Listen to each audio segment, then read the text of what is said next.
नम्रता, मेरी दवा लेके आओ, 10:30 बज गए हैं। आई माँ जी।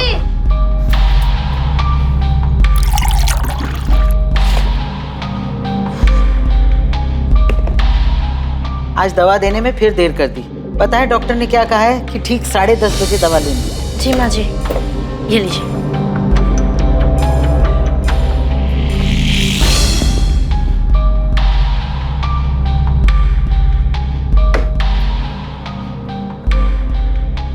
इतनी रात को कहाँ जा रही है रचना?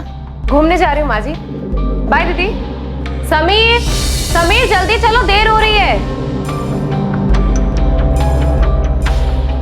समीर भैया, आप इतनी रात को कहाँ जा रहे हो घूमने? आप ही की बहन को सैर कराने ले जा रहा हूँ बाबू। हाँ हाँ ठीक है, और मैं फिर से बोल रही हूँ, समीर के सामने कुछ भी मत बोलना। हाँ, रखती हूँ। क्या बात है, बड़े खुश लग रहे हो? किससे बात कर रहे थे? अरे क्लाइंट से मीटिंग की बात चल रही थी काफी टाइम से, आखिरकार मान ही गया। क्या बात कर रहे हो, रचना मान गई? फिर से वही बात, तो मुझ में शक क्यों करते हो कल्पना? तुम इतना झूठ क्यों बोलते कपिल? अच्छा तुमसे बातें नहीं करनी, बाहर में जा दूं।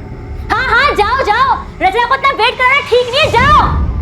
अब तुम ऐसे ही मेरी सारी बात मानते रहो, फिर देखना हम कहाँ से कहाँ पहुँच जाएंगे। तुमने घर पर किसी को बताया तो नहीं ना कि हम कहाँ जा रहे हैं? नहीं।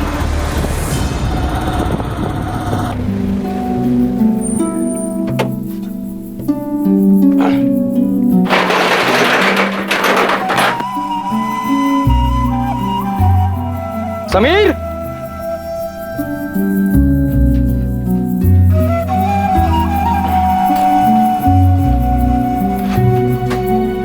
समीर नहीं है क्या? वो रचना को लेकर बाहर गया है। आज आपको काफी देर हो गई आने में। हाँ वो देर हो गई। सोचा था शादी के बाद समीर जिम्मेदार बन जाएगा, लेकिन रचना ने तो उसे और बिगाड़ दिया। ना खर्च पे लगाम है और ना जुबान पर। उसकी माँ ने उसे कुछ सिखा कर नहीं भेजा क्या?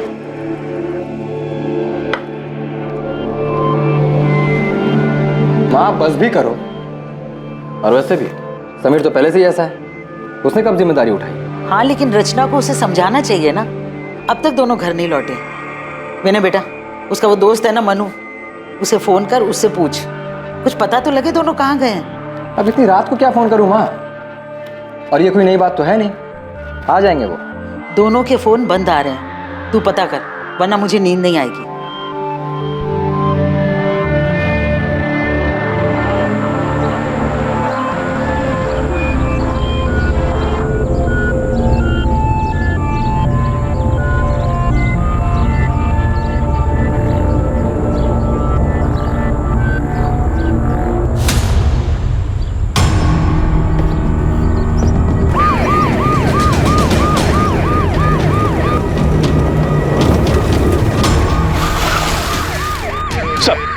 इधर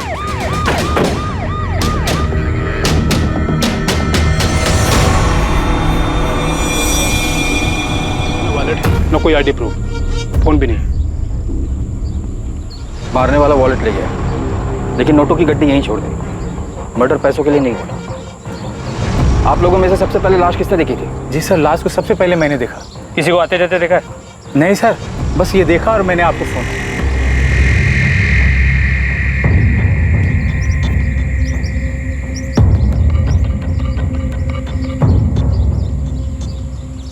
कपड़े फटे हुए, शायद रेप हुआ है। सर आसपास कोई मोबाइल या पर्स नहीं मिला। कपड़ों से अच्छे घर की लड़की लगती है, पर शादीशुदा है, गले में मंगलसूत्र है। एक शादीशुदा औरत अकेले यहाँ क्या कर रही थी? तो हो सकता है वो यहाँ किसी और के साथ आई हो, उसी ने इसे मारा। एक शादीशुदा जोड़ा घर से एक साथ निकलता है और कुछ घंटों बाद अलग अलग शहरों से दोनों की लाशें बरामद होती हैं और दोनों जगहों की पुलिस को एक दूसरे के मर्डर केस के बारे में कोई खबर नहीं थी। इस जोड़े की हत्या के पीछे क्या मकसद था? रफ्तार से आगे बढ़ रही इनकी जिंदगी पर मौत की लगाम आखिर किसने और क्यों लगाई थी?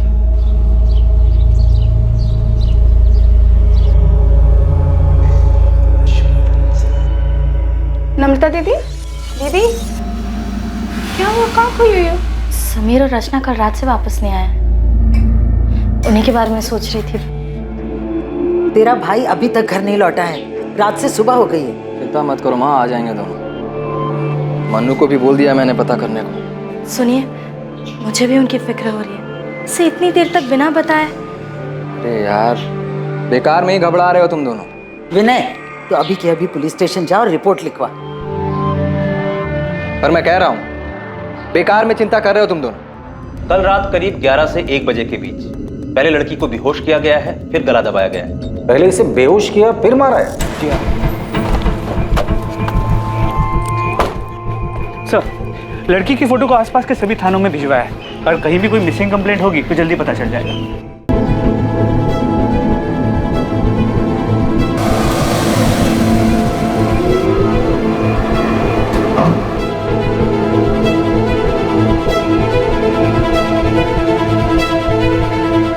बेटा, आज शाम को तैयार है।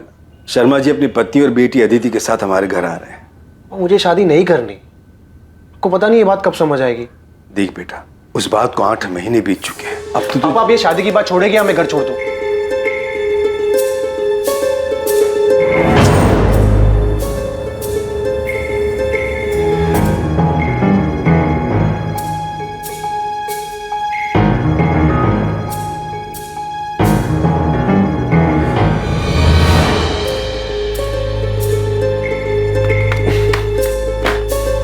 विनय भैया पुलिस स्टेशन गए हैं शिकायत लिखवाने। हाँ मनु बेटा, समीर और रचना कल रात से घर नहीं लौटे। उन दोनों के फोन भी बंद आ रहे। मनु, समीर ने तुम्हें कुछ बताया था क्या कि वो कहाँ जाने वाले हैं? नहीं भाभी, समीर ने तो इस बारे में मुझे बिल्कुल कुछ भी नहीं हुआ। आज के बाद दोबारा ऐसा घटिया मजाक किया ना तो जान से मार दूं।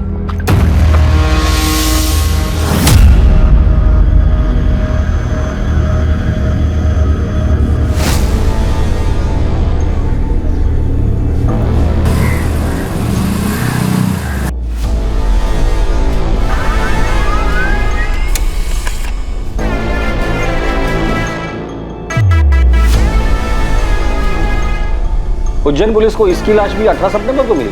जी सर, इस लड़के की भी कोई आइडेंटिफिकेशन नहीं मिली, लेकिन हैरानी की बात यह है कि मौत का वक्त और मारने का तरीका बिल्कुल सेम है। हमें जिस लड़की की लाश मिली थी उस केस के डिटेल्स इस केस के डिटेल्स से काफी मैच करते हैं। उज्जैन के माधव चौक पुलिस स्टेशन के पीएसआई अनिरुद्ध से मेरी बात हुई। तुमने जिस लड़की की फोटो और डिटेल्स भेजी है उसे पढ़ते ही मुझे लगा कि शायद ये दोनों विक्टिम्स कनेक्टेड हैं। क्या ये दोनों विक्टिम्स उज्जैन के हैं? ये तो पता नहीं कि उज्जैन से इंदौर से, लेकिन पोस्टमार्टम रिपोर्ट के हिसाब से लड़के की भी मौत 17 सितंबर की रात की 11 से 1 के बीच हुई। पहले नशीली दवा देकर बेहोश किया गया और फिर गला घोटकर मार दिया गया। प्रशांत, इस लड़के की फोटो इंदौर के सभी पुलिस स्टेशन में सर्कुलेट कर दो और खबरियों को काम पर लगा दो। पुलिस और खबरियों ने इंदौर और उज्जैन में जगह जगह दोनों विक्टिम्स के बारे में पूछताछ की और जल्द ही उन्हें पता चल गया कि वो दोनों विक्टिम्स समीर शुक्ला और रचना शुक्ला थे।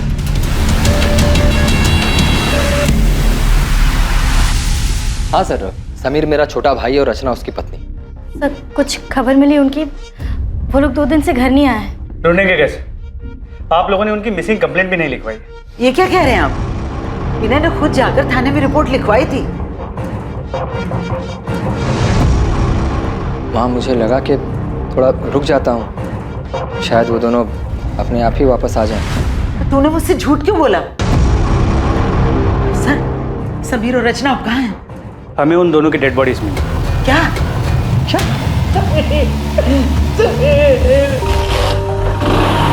अरे समीर, आज तो फिर मेरी बाइक लेके भागने की फिराक में। भैया प्लीज ले जाने दो ना, आज कॉलेज में रोज डे। समीर, मुझे काम पर जाना है, मैं कैसे जाऊंगा? बस में जाना पड़ेगा मुझे। प्लीज भैया प्लीज, सिर्फ एक दिन के लिए, आज रोज डे है ना इसलिए। ठीक है, जा ले जा। Thank you so much. मैंने कुछ पूछा है मैंने तुम्हें, सुन रहे हो तुम? सॉरी सर, आप कुछ कह रहे थे? तुम्हारे भाई समीर की किसी के साथ दुश्मनी थी? नहीं। रचना का किसी के साथ झगड़ा हुआ था? क्योंकि मारने से पहले उसके साथ जबरदस्ती की गई, शायद रही। कुछ बता सकते हो कि ऐसा कौन कर सकता है? तुमने मिसिंग कंप्लेंट क्यों नहीं लिखवाई और अपनी बीवी और माँ को झूठ क्यों कहा कि लिखवाइए? सर, मेरा भाई, मैं कुछ, सर इस वक्त मुझे कुछ समझ में नहीं आ रहा है। ठीक है, फिलहाल के लिए जा सकते।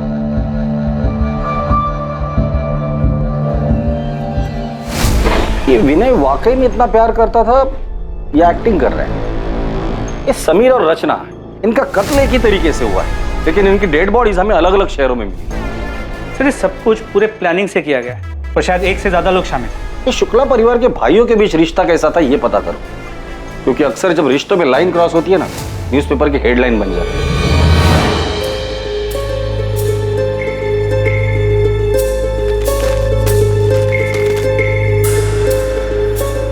क्या हो पापा, ऐसे हड़बड़ा क्यों रहे हो? कुछ नहीं बेटा, कुछ नहीं। पापा सोशल मीडिया का जमाना है, बाहर आजकल सिर्फ अखबार तक नहीं रहते। तूने रचना के बारे में पढ़ा? हाँ, बुरा हुआ। पृथ्वी बेटा तू ठीक तो है? हाँ पापा मैं ठीक हूँ। आप चाहते थे ना मैं अदिति से मिलूं, मैं तैयार हूँ। तुम्हें मेरी बात मान लेनी चाहिए थी रचना। ये सब नहीं होता। क्या हुआ?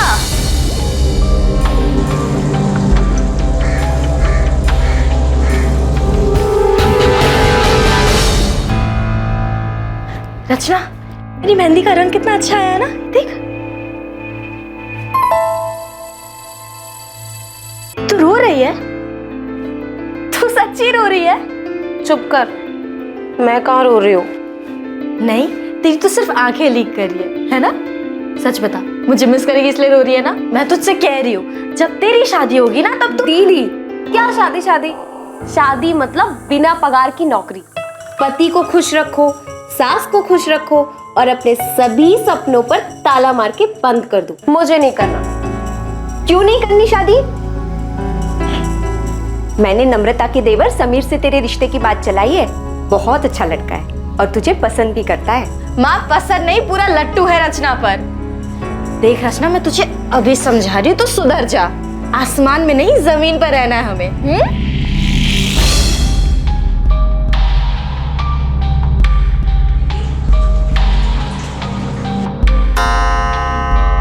माँ जी, आपकी दवाई का वक्त हो गया।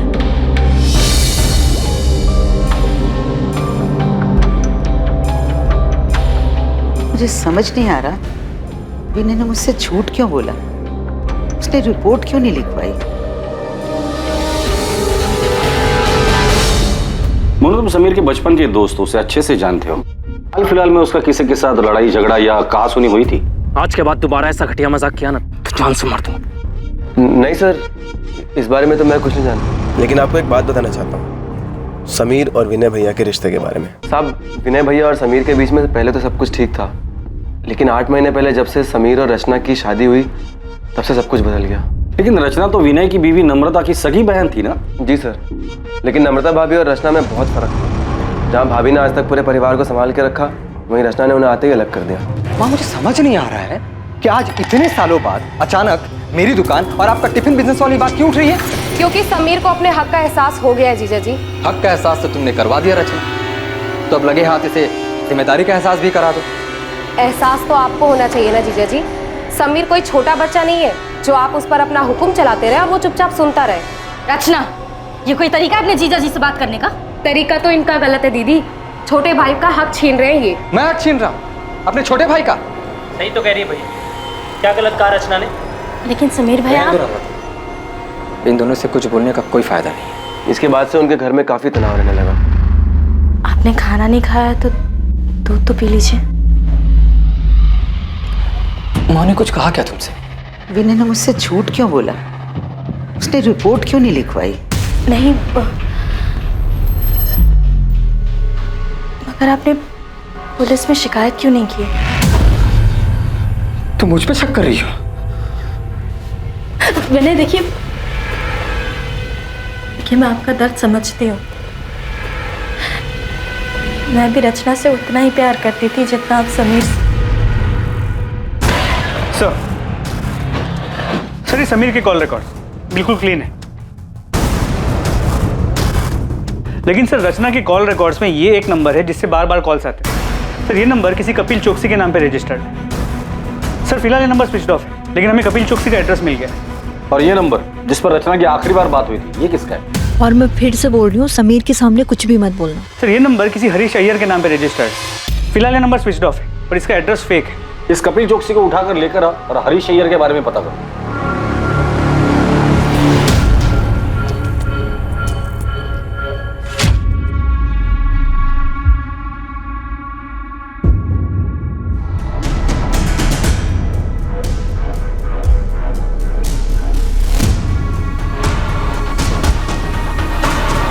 कल्पना, अच्छा यही होगा कि आप हमें सच सच बता दें कि आपके पति कपिल इस वक्त कहाँ है? सर मेरा उस आदमी के साथ कोई वास्ता नहीं है। कपिल क्या हुआ, इतना डरे हुए क्यों हो? हाँ क्या किया तुमने? मैंने कुछ नहीं किया है। मैं भी तुम्हें कुछ नहीं बता सकता। अगर पुलिस रचना के बारे में पूछे तो पुलिस को बता देना कि मैं रचना के बारे में कुछ नहीं जानता। अब मुझे जाना होगा। कपिल! आपके पति कपिल का रचना के साथ अफेयर था, ये बात आपको पता भी थी और फिर भी आपने कुछ नहीं किया। घर वालों से बगावत करके मैंने कपिल से शादी की थी। उनके पास वापस कैसे जाती? रचना की वजह से मेरी बसी बसाई जिंदगी बिखर गई। तो रचना की मौत की खबर सुनकर आपको तो खुशी हुई होगी? सुनकर तो ऐसे लगा था कि भगवान ने मेरी सुन ली।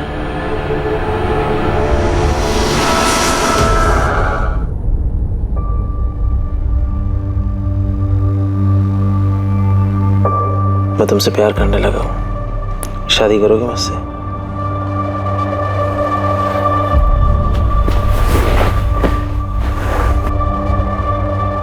मुझे पता है तुम भी मुझसे। कि क्या? कि मैं तुमसे प्यार करती हूँ? नहीं कपिल, मैंने तुम्हें पहले ही कहा था।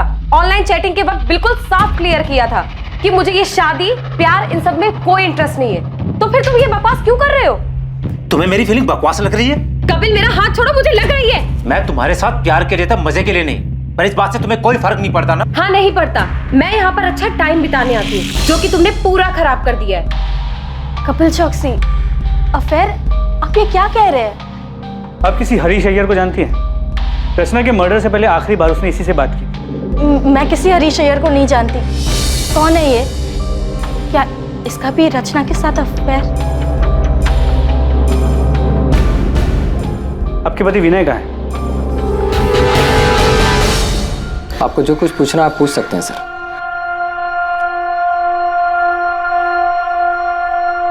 नम्रता, उस रात विनय काफी देर से घर लौटा था ना? 17 सितंबर की रात को मेरा टेम्पो बिगड़ गया था सर। गैराज का रसीद है मेरे पास, जहां से मैंने टेम्पो ठीक करवाया था।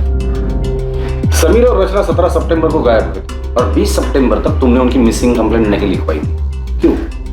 क्योंकि समीर की शादी के बाद ऐसा 2-3 बार पहले भी हो चुका था। समीर और रचना अक्सर बिना बताए घूमने चले जाते थे। मैंने सोचा 1-2 दिन में लौट आएंगे। सर यही सच है। और दुकान के किराए के पीछे हुए झगड़े का सच, वो क्या था?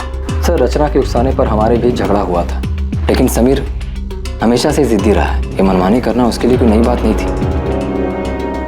समीर और रचना की शादी को सिर्फ 8 महीने हुए थे और इन महज 8 महीनों में ही समीर और उसके बड़े भाई विनय के बीच अलगाव पैदा हो गया था। ये बात भी सामने आई थी कि शायद रचना का किसी कपिल चौकसी के साथ अफेयर था, लेकिन अब जो खबर सामने आने वाली थी वो शुक्ला परिवार को पूरी तरह से झकझोर कर रख देने वाली थी। तुझे क्या लगा था? तू बताएगा नहीं तो हमें पता नहीं चलेगा? बोल, समीर के मर्डर से 1 दिन पहले तुम दोनों का किस बात को लेकर झगड़ा हुआ था? आज के बाद दोबारा ऐसा घटिया मजाक किया ना तो जान से मार दूं। तुझे भरोसा नहीं है ना मेरी बात पे? ये देख अपनी आंख से। ऐसा क्या था उस वीडियो में कि समीर के होश उड़ गए? बता दो। रचना का सच जो इत्तेफाक से मेरे सामने आ गया। सर वो कुछ 3-4 हफ्ते पहले मेरा दोस्त पंकज इंदौर से आया हुआ था। हम दोनों होटल के कॉरिडोर से बाहर आ ही रहे थे कि वहां मुझे रचना दिखी। वो किसी आदमी के साथ थी। मुझे देखकर ये बहुत झटका लगा। मेरे कुछ समझ में नहीं आया तो मैंने तुरंत अपना फोन निकाला और उनके कमरे में अंदर जाने की वीडियो बना ली ताकि समीर को दिखा सकूं। कौन है आदमी? सिर्फ ये एक आदमी नहीं है, मैंने उस होटल के वेटर से बात भी की है। हाँ साहब, ये मैडम अक्सर यहाँ आती हैं और इनसे मिलने कई साहब आते हैं।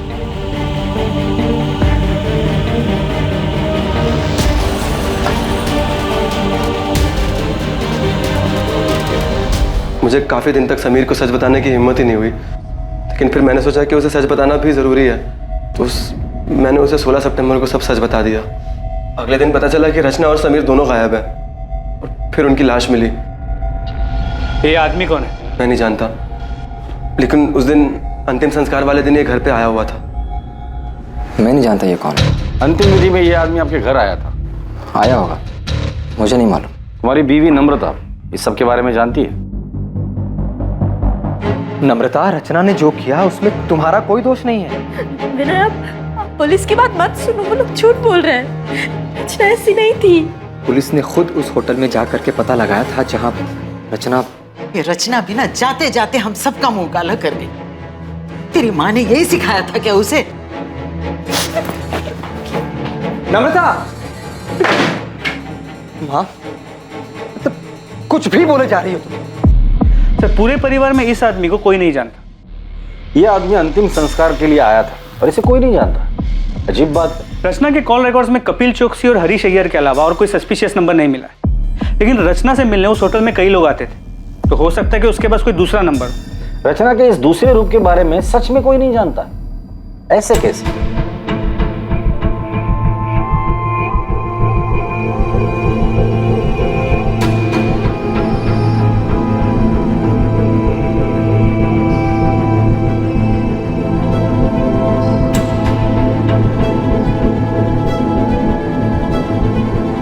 रचना की जिंदगी का सच आखिर था क्या, और इस डबल मर्डर के पीछे कौन था और उसका मकसद क्या था, और कितने लोगों को रचना का सच पता था? मंगल, हरीश, विनय, कपिल, क्या इतने ही लोग थे जिन्हें रचना ने चोट पहुंचाई थी, या फिर इस लिस्ट में और भी नाम शामिल होने वाले थे? वैसे मुझे पता नहीं था कि तुम हंसते भी हो। मतलब जब पहले मिले थे तो तुम हमेशा देवदास बने फिरते थे। वो एक दौर था जो अब बीत चुका है। किसी से सच्चा वाला प्यार हो गया था क्या? एक लड़की थी जिससे मैं बहुत प्यार करता था। आई एम सॉरी अगर तुम्हें बुरा लगा तो। अरे नहीं, मैं अब ठीक हूँ। वैसे तुम जिस लड़की की बात कर रही हो वो मेरे लिए 8 महीने पहले ही मर चुकी। जी सर, मैं उसी के घर जा रहा हूँ, पहुँच के अपडेट करता हूँ।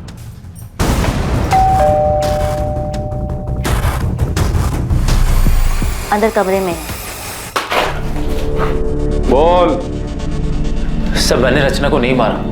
तो फरार क्यों हो गया था तू? मुझे लगा कि सारा शक मेरे ऊपर जाएगा। मैं उससे प्यार करता था सर, मैं उसको क्यों मारूंगा?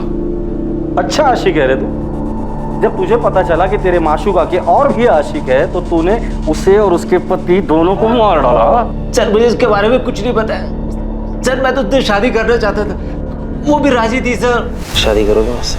नहीं कपिल, मुझे ये शादी प्यार इन सब में कोई इंटरेस्ट नहीं है।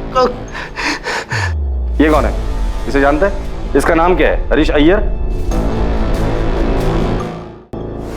कितनी देर कपिल? 10 मिनट से तुम्हारा वेट कर रही हूँ, जल्दी आओ। रचना, तुम यहाँ धूप में क्यों खड़ी हो? तुम्हें गर्मी लग रही होगी। मंगल, तुम यहाँ? तुम एक हफ्ते से मेरा फोन क्यों नहीं उठा रही? वो मैं कॉल करने ही वाली थी तुम्हें। मुझे लगा ही, इसीलिए मैं नया फोन लेने निकला था।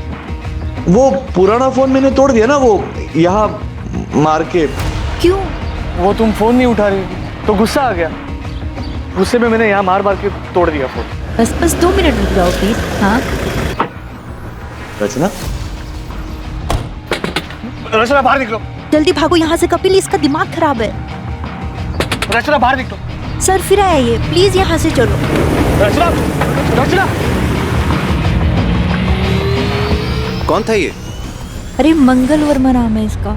एक बार इसने मुझे किसी शादी में देख लिया था, मैंने बस इस पे थोड़ी सी तरस खा के बात क्या कर ली, ये तो पीछे ही पड़ गया। कहता है इसे मुझ में अपनी मरी हुई पत्नी नजर आती है। सर, उस दिन रचना काफी घबराई हुई थी, मंगल को देख के उसके पसीने छूट रहे थे। सर, इससे ज्यादा मैं मंगल के बारे में कुछ नहीं जानता। सर, खबरी जाकिर मंगल वर्मा की खोज पे लग गया है, जल्दी कुछ पता चल जाएगा।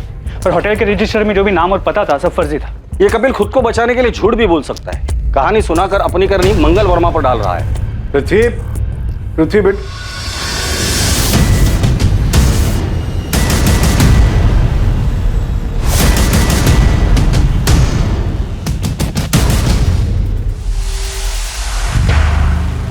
मुझे लगा तू रचना को भूल चुका। भूल चुका हूँ मैं पापा, शायद वो ऐसे ही खुल गया होगा।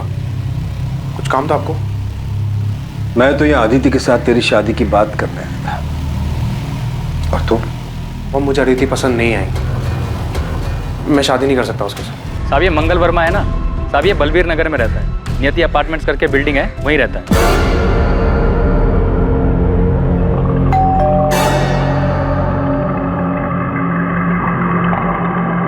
सर मंगल वर्मा को उसकी वाइफ ज्योति के मरने का गहरा सदमा लगा था, दिमागी हालत पे काफी अनस्टेबल हो गया था। इनफैक्ट काफी टाइम तक वो अस्पताल में था जहाँ पे उसका ट्रीटमेंट चल रहा था। अभी 1 साल पहले हॉस्पिटल से डिस्चार्ज हुआ है। उसके डॉक्टर ने बताया कि कभी कभी वो आपे से बाहर हो जाता है, काफी वायलेंट हो जाता है, लेकिन किसी भी पुलिस स्टेशन में उसकी कोई वायलेंट या क्रिमिनल हिस्ट्री नहीं मिली। तुम रचना से कैसे मिले? उसे पहली बार मैंने एक शादी में देखा था। उसे देखकर ऐसा लगा कि उसके रूप में मेरी ज्योति वापस आ गई, इसीलिए मैं उससे बात करने लगा, फिर उसे मिलने लगा। बिल्कुल ज्योति की तरह रखता था मैं उसे। वाह, थैंक यू सो मच। खुश हो ना? बहुत ज्यादा। अच्छा मंगल, अब मुझे निकलना होगा, बहुत देर हो रही है। हाँ अभी मत जाओ ना प्लीज। एक काम करते हैं, हम ना शादी कर लेते हैं, फिर तुम्हें कहीं जाने की जरूरत ही नहीं पड़ेगी। हाँ हाँ बिल्कुल, लेकिन इस बारे में हम बाद में बात करें। कब?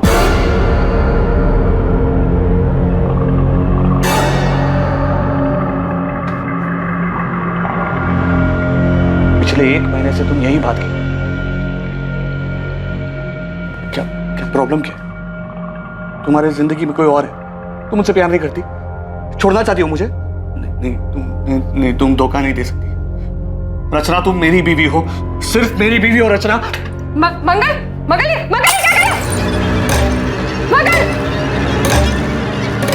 मंगल, मंगल मेरी बात सुनो मंगल, इसे फेंक दो मंगल। शादी करोगी मुझसे? वरना? मंगल, मेरे जीजा जी और मेरी बहन अभी घर से बाहर गए, वो जैसे ही आएंगे ना मैं उनसे बात करूंगी। अब अभी ये कांच मुझे दे दो, हाँ प्लीज।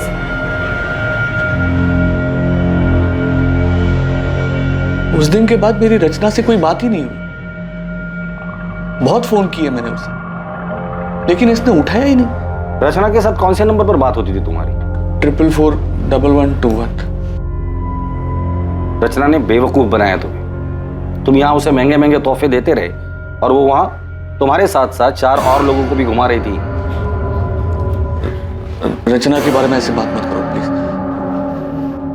ये हम नहीं, पूरा इंदौर बोल रहा। तुम नहीं जानते? अरे तुम्हारे जैसे कई आशिक है उसके, उनमें से एक यहाँ जेल में भी है। कहता है कि वो रचना से प्यार करता था और रचना भी उससे प्यार करती। तुम जिस होटल में रचना के साथ जाते थे, रचना वहां और लोगों के साथ भी जाती थी। रचना सिर्फ मेरी थी, उसके बारे में बकवास नहीं समझे? उसके बारे में बकवास मत करना। रचना सिर्फ मेरी थी, बकवास मत करो। सर सिर्फ रचना के एक चक्कर के बारे में सुन के इतना वायलेंट हो सकता है रचना के प्रोस्टिट्यूशन के बारे में पता चल गया और इसी ने उसे मारा। तुम सही कह रहे हो। मंगल रचना से जिस नंबर पर बात करता था उस नंबर का सीडीआर निकलवाओ, उसमें रचना के और भी क्लाइंट्स के नंबर होंगे, उनसे बात करो, उनका बैकग्राउंड चेक करो। अभी तो सिर्फ 2 ही आशिक मिले हैं, पता नहीं लाइन में और कितने आशिक खड़े होंगे। तुमने भागकर अपने पैरों पे कुल्हाड़ी मार ही ली थी। वो तो मैंने सही टाइम पर पुलिस को बुलाकर तुम्हें सब कुछ बर्बाद करने से रोक लिया। आगे अपने बयान पर डटे रहना, और अगर मुझ पर भरोसा हो गया हो तो जैसा जैसा मैं कहूँ ठीक वैसा वैसा करना। जैसा तुम कहोगी वैसा ही करूंगा, बस मुझे यहाँ से निकाल लो। मैं तुमसे वादा करता हूँ दुनिया का सबसे अच्छा पति बन के दिखाऊंगा।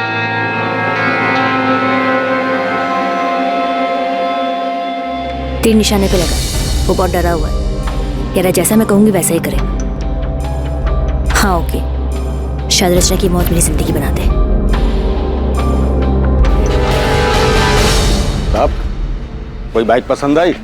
ऐसी फटीचर बाइक लेने से मैं कोई साइकिल ले लूंगा। कोई अच्छी है तो बता। अरे साहब, एकदम नई और ताजा माल आया है साहब, आप इसको देखो एक बार। ये अच्छी है। पेपर्स कब तक बनाएगा? पेपर सब बन जाएंगे, बस आप पसंद करो, मैं नंबर बदल देता हूँ। चल मेरे साथ, तुझे जेल में नया कैदी नंबर देता। बोल। साहब माफ कर दो साहब, कसम खाते हैं, हमें उसका नाम नहीं मालूम साहब। हम चोरी गाड़ी जरूर खरीदते लेकिन उनका नाम पता नहीं पूछते हैं साहब। कल तो याद होगी ना तुझे? स्केच आर्टिस्ट को बुला कर इससे स्केच बनवा लेना, और इसे अगर शक्ल याद नहीं होगी ना तो इसकी शक्ल बिगाड़ देना।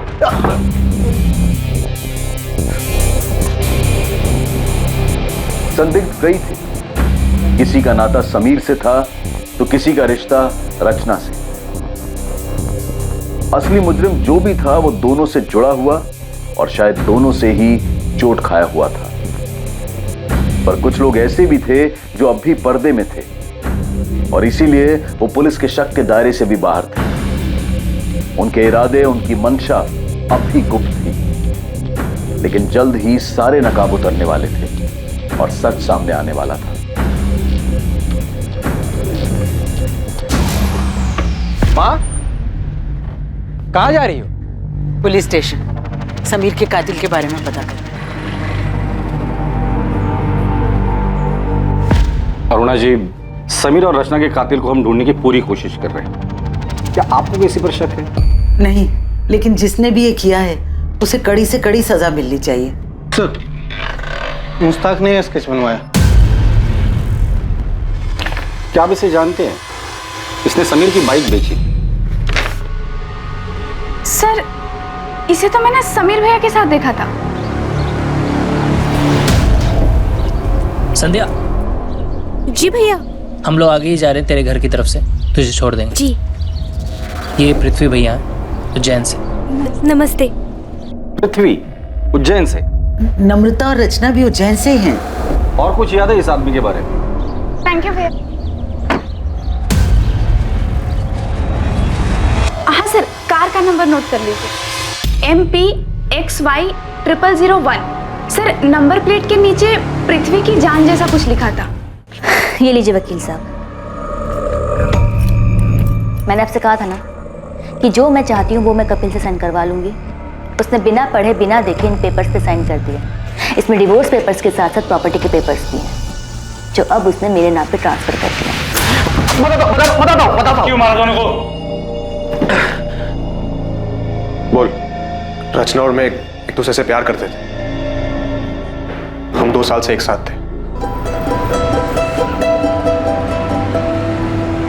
फिर से लेट हो गए। फिल्म की शुरुआत मिस हो जाएगी यार। अरे वैसे भी मैं कौन सा फिल्म की स्टोरी में इंटरेस्टेड हूँ। चलें, पॉपकॉर्न भी लेना है। जा रही हो तुम? हाँ, और रुकी तो तुम्हारे पापा घर आ जाएंगे और फिर पूरे उज्जैन में बात फैल जाएगी। एक काम करें, शादी कर लेते हैं। मुझे नहीं करनी कोई शादी वादी। एक काम करो, तुम कर लो शादी। अरे ये क्या मजाक है रचना? अच्छा सुनो, अगर तुम अभी शादी के लिए तैयार नहीं हो तो मैं राह देखूंगा। मैं राह देखता रहा और रचना ने अचानक अपनी राह बदल ली। तुम किसी और के साथ शादी कर रही हो? हाँ, मैं तुम्हारे लिए इतने सालों से इंतजार कर रहा हूँ और तुम अपनी ही बहन के देवर के साथ शादी कर रही हो। तो तुम्हें इनविटेशन नहीं दिया इसलिए तुम गुस्सा हो? तुम्हारे लिए शादी वगैरह सब मजाक है ना? तो और क्या है, जन्मों जन्म का बंधन। रचना की शादी हो गई, वो जिंदगी में आगे बढ़ गई, लेकिन मैं उसके दिए हुए धोखे में उलझा रहा सर। और इसलिए रचना से बदला लेने के लिए तुम इंदौर आ गए और हरीश अय्यर के फेक आईडी पर एक नया सिम कार्ड खरीद लिया। हाँ सर, मैं उसके बर्बादी की पूरी तैयारी करके आया था।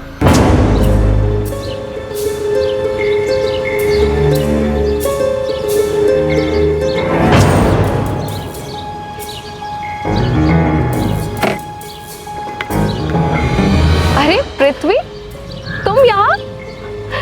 और वाह, क्या रूप है। बाय द वे, ये समीर है, मेरे पति। हाय पृथ्वी। समीर, ये पृथ्वी है, मेरा कॉलेज फ्रेंड। मैंने समीर से दोस्ती कर ली। मैंने बताया कि इंदौर में पापा की ज़मीन है, जिसे मैं बेचने आया हूँ।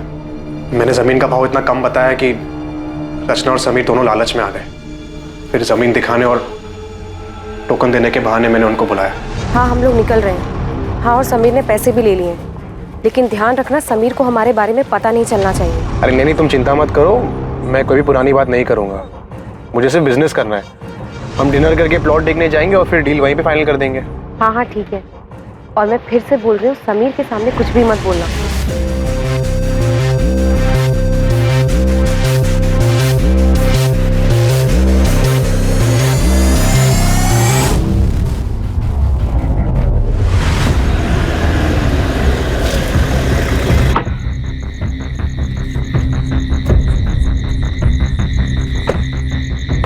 समीर, समीर चल।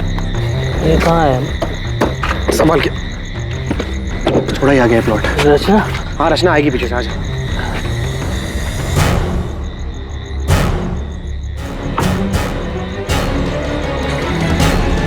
समीर, समीर कहाँ है?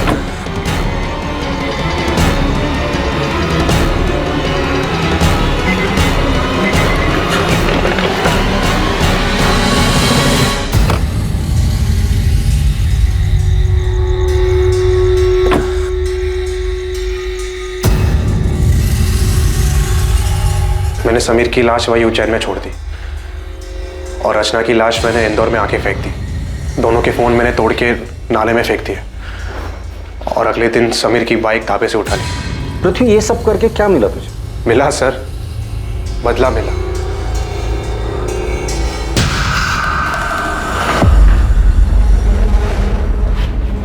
एक मिनट, तुम्हें कैसे पता चला कि समीर और रचना के पास इतना सारा पैसा है कि वो तुम्हारी जमीन खरीद सकते हैं?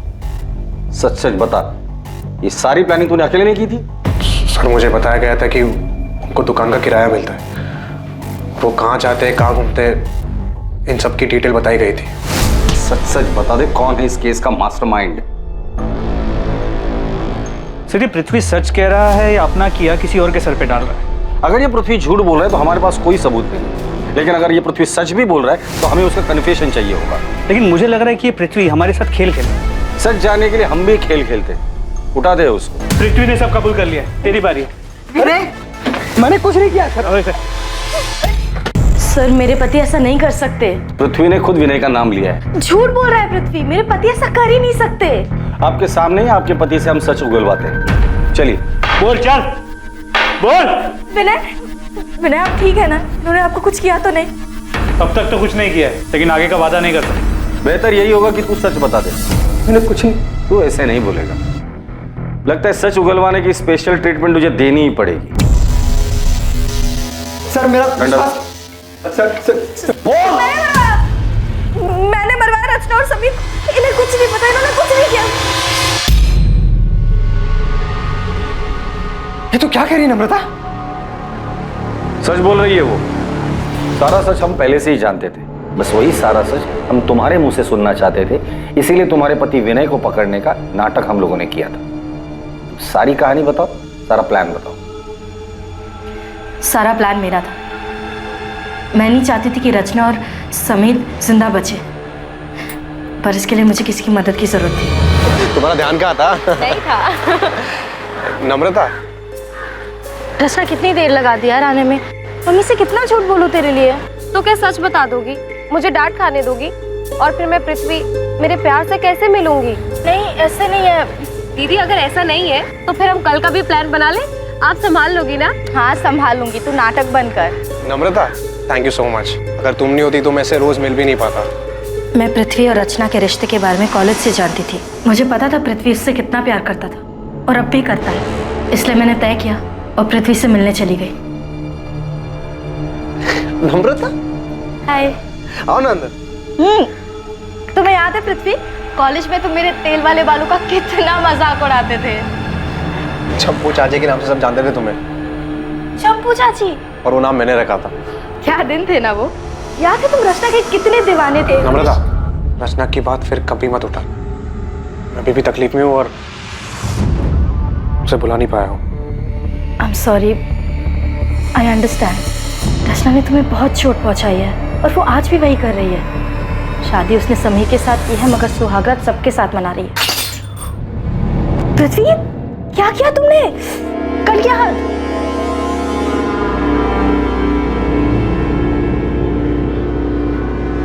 रचना का नाम मेरे सामने कभी मत लेना। बहुत मुश्किल से उसे बोलने की कोशिश कर रहा हूँ। पापा भी चाहते हैं कि मेरी शादी अदिति से हो जाए और वो लड़की भी अच्छी है, बस मेरा मन नहीं कर रहा। मैं जानती हूँ कि रचना ने तुम्हें बहुत दुख दिया है, मगर सच कहूँ तो रचना पहले से ही बहुत सेल्फिश थी। उसने कभी किसी के बारे में नहीं सोचा और उसने तुम्हारे साथ जो किया है उसके बाद तो शायद तुम हमेशा तकलीफ में रहोगे, कभी मूव ऑन नहीं कर पाओगे। लेकिन तुम ये सब मुझे क्यों कह रही हो? क्योंकि मैं खुद तकलीफ में हूँ। मैं बस चाहती हूँ कि रचना समझे कि वो इस तरह लोगों के साथ खिलवाड़ नहीं कर सकती। पृथ्वी, तुम रचना को मार डालो। क्या?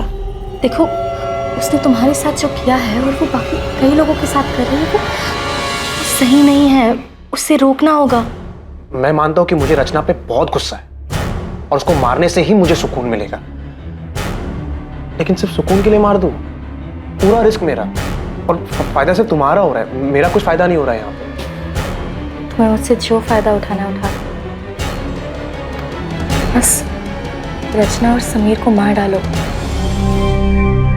तुमने रचना को मारने का प्लान सिर्फ इसलिए किया था क्योंकि तुम्हें लगा था कि रचना की हरकतों की वजह से तुम्हारा घर टूट सकता है। मुझे उसके अफेयर के बारे में पहले से ही मालूम था, मगर जब मुझे पता चला कि वो किस हद तक गिर चुकी है तो मैं हिल ही गई। वो किसी के साथ भी सो रही थी और उसके बदले में उसके क्लाइंट्स उसे। रचना प्रोस्टिट्यूशन में है, ये बात तुम्हें पहले से ही पता थी? मेरी टिफिन सर्विस की हेल्पर संध्या, उसका पति उसी होटल में काम करता था जहाँ रचना जाके। मैंने रचना को कई बार समझाने की कोशिश की। हाँ, धंधा करती हूँ। धंधा तो सभी करते हैं ना दीदी, आप भी तो टिफिन का धंधा करती हैं। पेट की भूख मिटाती हैं और मैं शरीर की, और इसमें साथ साथ कमाई होती है दीदी, वो अलग। हे भगवान, रचना तो कितनी बेशर्म हो गई है। अगर समीर को पता चला तो, बाकी घर वालों को पता चला तो क्या दीदी, तब की तब देख लेंगे ना। और वैसे भी समीर से कई बेहतर मिल जाएंगे मुझे। रचना, तेरे साथ साथ मेरा भी नाम जुड़ा हुआ है। तेरी हरकतों की वजह से मेरा घर टूट जाएगा। अरे हमारे परिवार की बदनामी होगी सो अलग। रचना, माँ को मरे 1 साल भी नहीं हुआ है, सोचो कि आत्मा को कितनी ठेस पहुंचेगी। अरे दीदी, आप किन बातों को लेकर बैठ गई हो? ये समाज वमाज कुछ नहीं होता है। लोग सिर्फ 4 दिन बातें करेंगे, उसके बाद आगे बढ़ जाएंगे, लेकिन जिंदगी दीदी एक ही है। और मैं अपनी जिंदगी अपने मन मुताबिक जीना चाहती हूँ, अपनी मर्जी से। रचना समझ ही नहीं रही थी। वो घर, परिवार, समाज किसी के बारे में नहीं सोचना चाहती थी, बस अपने मन की करना चाहती थी, जैसे वो बचपन से करती आ रही थी। मगर अब बस बहुत हो चुका था। मैं उसे अपना घर उजाड़ने नहीं दे सकती थी। लेकिन समीर को क्यों मरवाया? पूरा किराया देकर आपने कोई एहसान नहीं किया मुझे। वैसे भी वो मेरा हक है जो पिछले कई सालों से आप मुझसे छीनते आ रहे हैं। मैं छीनते आ रहा हूँ? मैं छीनते आ रहा हूँ? हाँ, तुम।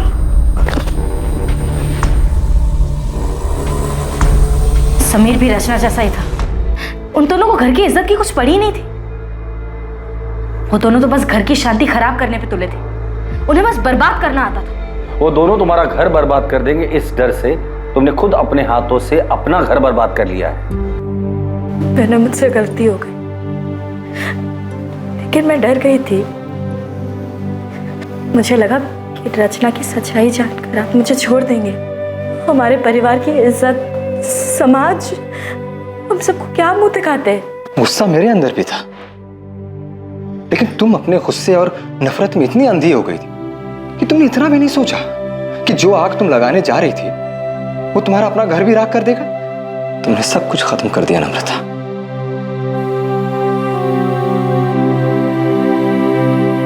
नम्रता शुक्ला और पृथ्वी त्यागी पर आईपीसी की धारा 302 के तहत हत्या के लिए और धारा 120 के तहत साजिश के चार्जेस लगाए गए।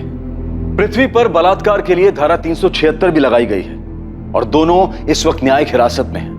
रचना का शादी और समाज की मर्यादाओं की परवाह किए बिना बेलगाम जीना नम्रता को मंजूर नहीं था। नम्रता को जो डर था उसके लिए वो अपने पति से बात कर सकती थी। कई बार गलत ख्याल हम पर हावी हो जाता है, लेकिन किसी अपने से, किसी करीबी से बात करने से हम वो गलत कदम उठाने से बच सकते हैं। देखते हैं हमारे आज के एपिसोड की दूसरी कहानी।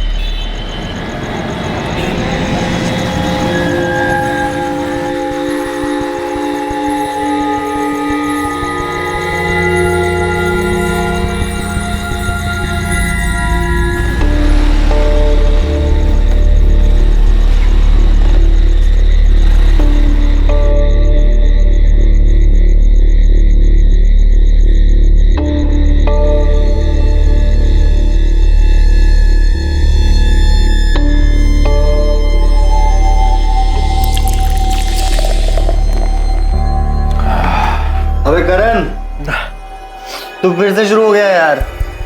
हमने डिसाइड किया था ना कि अब से सिर्फ दारू पार्टी। अबे राजवीर, कुछ बोलना यार इसे। अरे तेजपाल यार चिल मार, नशा क्यों खराब कर रहा है? और तेरी दारू तो क्या, दुनिया का कोई भी नशा इसकी बराबरी नहीं कर सकता। यकीन नहीं आता तो ट्राई करके देख ले। तेरे को जो ठीक लगता है कर, तेरे को वैसे भी किसी की सुननी तो है नहीं।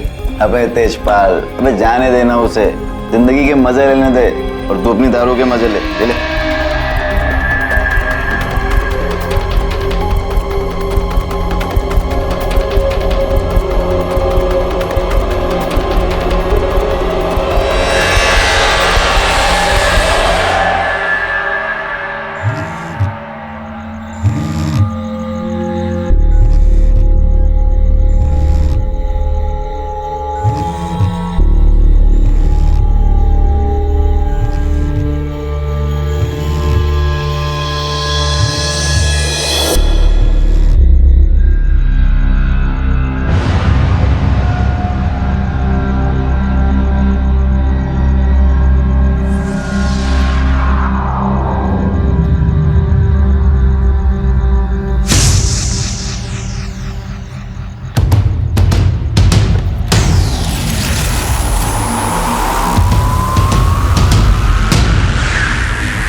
दिन भर से अब टाइम मिला तुझे मुझसे मिलने का?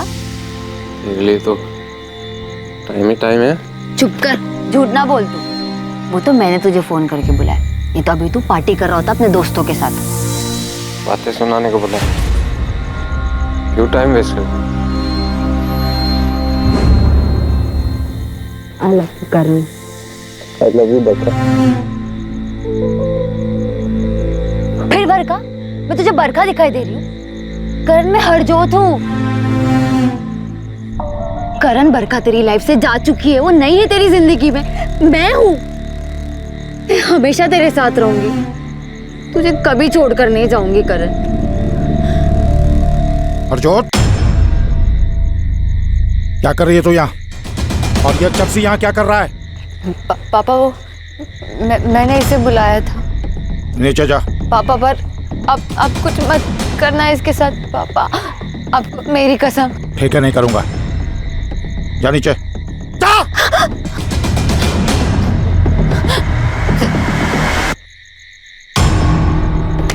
फिर आ गया तू, हैं? चल यहाँ से, चल नीचे। पापा अंदर ले जा इसको, अंदर ले जा, चल चल अंदर ले जा इसे, चल। तो फिर आ गया, मैंने तुझे बोला था ना यहाँ दिखना नहीं। फिर चल यहाँ से। करण,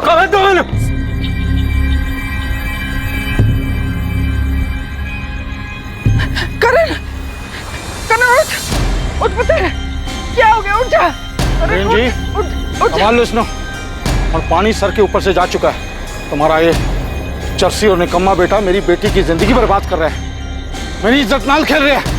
माफ करना वीर जी, मैं मानती हूँ मेरा करण गलत है, लेकिन आपकी हरजोत, उसे भी तो रोको ना। क्यों बुलाती है वो मेरे बेटे को? संभल के बोलना, बहकाया इसने उसको। अब की बार तो हाथ ही उठाया, अगली बार अपने आप को रोकूंगा नहीं, मार डालूंगा ऐसे।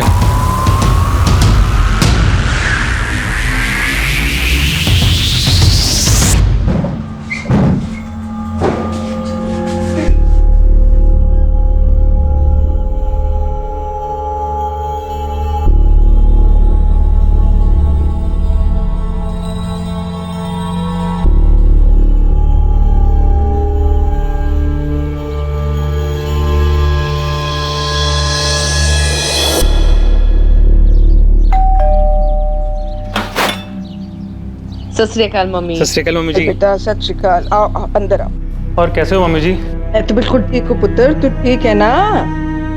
तू कहाँ जा रही है? करण कमरे में नहीं है। क्या बात है, आज तो आपका शहजादा इतने सवेरे उठ गया? हाँ, कल रात को नशा नहीं करके आया क्या मम्मी? ऐसी बातें करती है ना, भाई है वो तेरा। मम्मी, मुंह बंद करने से सच्चाई नहीं मिटने वाली। गुरप्रीत, ठंड रख। सच्ची तो बोल रही हूँ ना मैं। अच्छा ठीक है, मैं बात करूंगी ना उससे। मम्मी कोई फायदा नहीं उससे बात करके, अब सीधी उंगली से घी नहीं निकलने वाला है, अब उंगली टेढ़ी करनी ही पड़ेगी।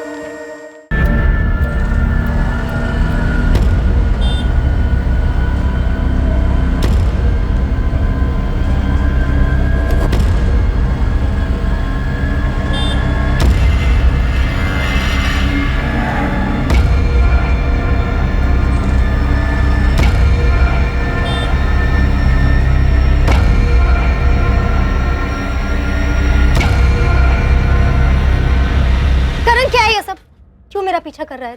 बरका, मैं वो तुझसे कुछ बात करना चाहता हूँ। अब क्या बात करनी है तुझे? मैं तेरे से बहुत प्यार करता हूँ, प्लीज मुझसे शादी बकवास ना कर। और ये मत भूल कि मेरी शादी हो चुकी है, समझा तू?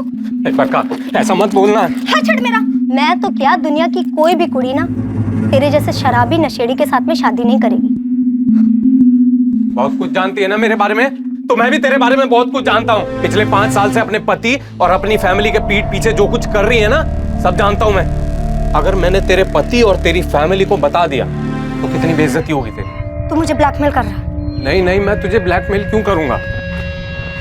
मैं तो तेरे से प्यार करता हूँ, इसलिए बोल रहा हूँ कि सोच ले मेरे बारे में, नहीं तो तुझे पता है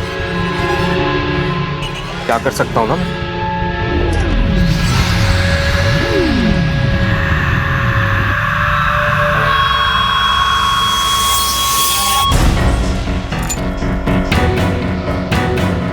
हेलो, इस करण का कुछ करना पड़ेगा। कह रहा है कि सब कुछ जानता है और सबको सब कुछ बता देगा। कैसा है करण? करण, तेरे जीजाजी कुछ पूछ रहे तुझसे। तो क्या करूं? मेरा जवाब देने का मन नहीं है। करण, बदतमीजी ना कर। नशा के तेरे सर पे चढ़ गया है जो बड़ों से बात करने की तमीज भूल गया तू। तेरे जैसे बड़े ना बहुत देखे मैंने। अरे कैसी बातें कर रहा है? बड़ी बहन है वो तेरी। अरे मुझे आप लोगों से बात ही नहीं करनी है, बेकार में टाइम वेस्ट कर रहे हो। अच्छा, तो तेरा टाइम वेस्ट हो रहा है? हाँ तो ठीक है, चल बता बता, ऐसे कौन से जरूरी काम होते हैं तुझे? बता ना। मैं बताऊं? आधी रात कुड़ियों के घर में घुसना और फिर उनके बाप से मार खाना, ये काम होते हैं तेरे। क्यों आती है तू यहाँ? निकल अभी के अभी। चुप, ये घर तेरे नाम पे नहीं है जो तू इतनी अकड़ दिखा रहा है मुझे। अच्छा, अब समझा मैं।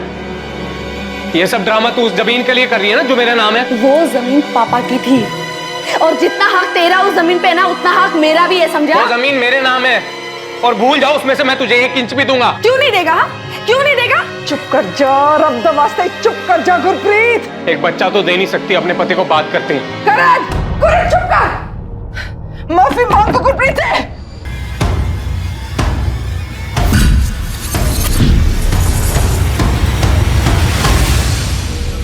नशे के आदी होकर दुनिया में लाखों लोग अपनी जान गंवा रहे हैं। क्या 25 साल का करण बाजवा भी उन्हीं में से एक होने वाला था? क्या था करण का भविष्य? क्या नशे की लत की अंधेरी गुफा में कोई नई किरण दिखाई देने वाली थी, या फिर यह अंधेरा ही उसके जीवन का अंत था?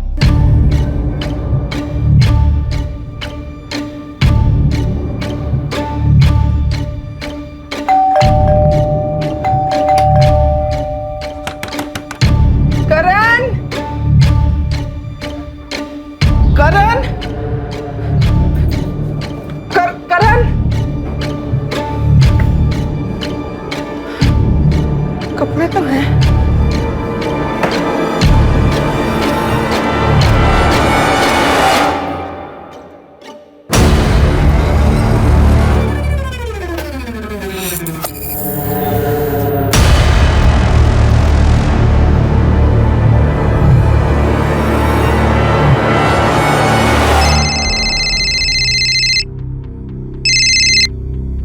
हेलो, सत श्री अकाल आंटी जी। बेटा तुझे पता है करण कहाँ है? नहीं आंटी, मेरी बात नहीं हुई उससे। रुको, मैं अभी फोन करके पूछता हूँ। नहीं नहीं, फोन तो उसका परसों से ही ऑफ आ रहा है, घर पे भी नहीं है। तुझे पता है कहाँ जा सकता है वो? आंटी मुझे तो नहीं पता। आप एक काम करिए ना, आप राजवीर को फोन करके पूछ लीजिए, शायद उसे कुछ पता हो। नहीं आंटी, परसों रात को ही हम मिले थे, उसके बाद मेरी कोई बात नहीं हुई। समझ ही नहीं आ रहा कहाँ चला गया है। आंटी आप टेंशन मत लो, मैं कुछ जगह जानता हूँ जहाँ पे वो जा सकता है, वहाँ पे देखता हूँ शायद मिल जाए। तू पहले यहाँ आ जा, मैं चलूंगी तेरे साथ।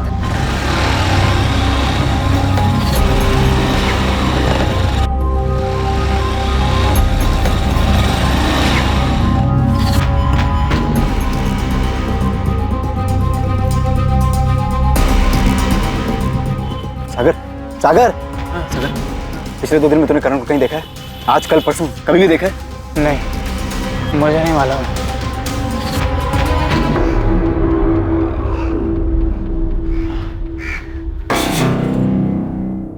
करण मुझे बगैर बताए से कहीं नहीं जाता था। उसे कुछ हो तो नहीं गया? मुझे कुछ ठीक नहीं लग रहा है। आंटी आप डरिए मत, वो एकदम ठीक होगा, बिल्कुल चिंता मत कीजिए। ये सब देख के मुझे बिल्कुल ठीक नहीं लग रहा बेटा। पुलिस के पास चले। हाँ आंटी, चलने में कुछ नहीं है, पर मुझे लगता है आपको गुरप्रीत जी और जीजा जी के साथ जाना चाहिए।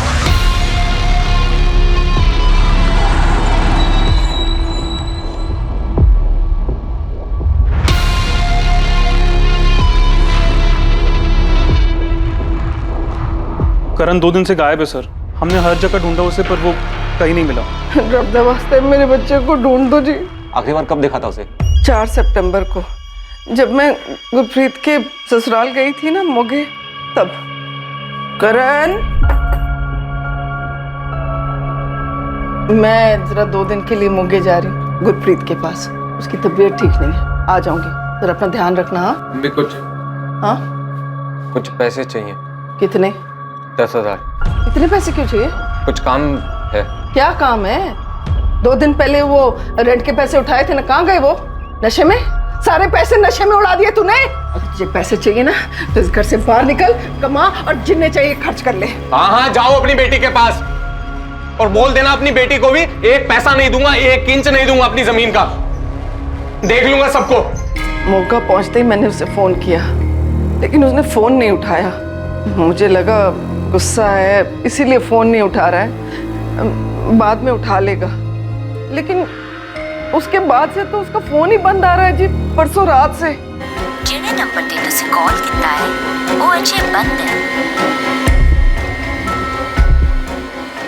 गुरप्रीत, हाँ पुत्र, पहले कम से कम घंटी तो जा रही थी, अब तो फोन ही बंद हो गया। मम्मी, आप उसे बार बार फोन कर रहे हो, इसलिए तंग आके उसने फोन बंद कर दिया होगा। टेंशन ना लो। 7 तारीख को जब मैं घर वापस आई तो वो घर पे भी नहीं था। आपके बेटे को शराब या ड्रग्स की लत है? जी सर, वो शराब भी पीता है और ड्रग्स भी लेता है, एडिक्शन है उसे। बद्री, क्या हुआ, क्या मामला? सर ये लोग मिसिंग कंप्लेन लिखवाने आए हैं। ये करण बाजवा 5 सितंबर की रात से गायब है। ये आपका बेटा है? हाँ जी, हाँ जी, परसों से गायब है जी। हम बहुत परेशान हैं। साहिब नगर में किसी को जानती हैं आप? साहिब नगर? क्या हुआ?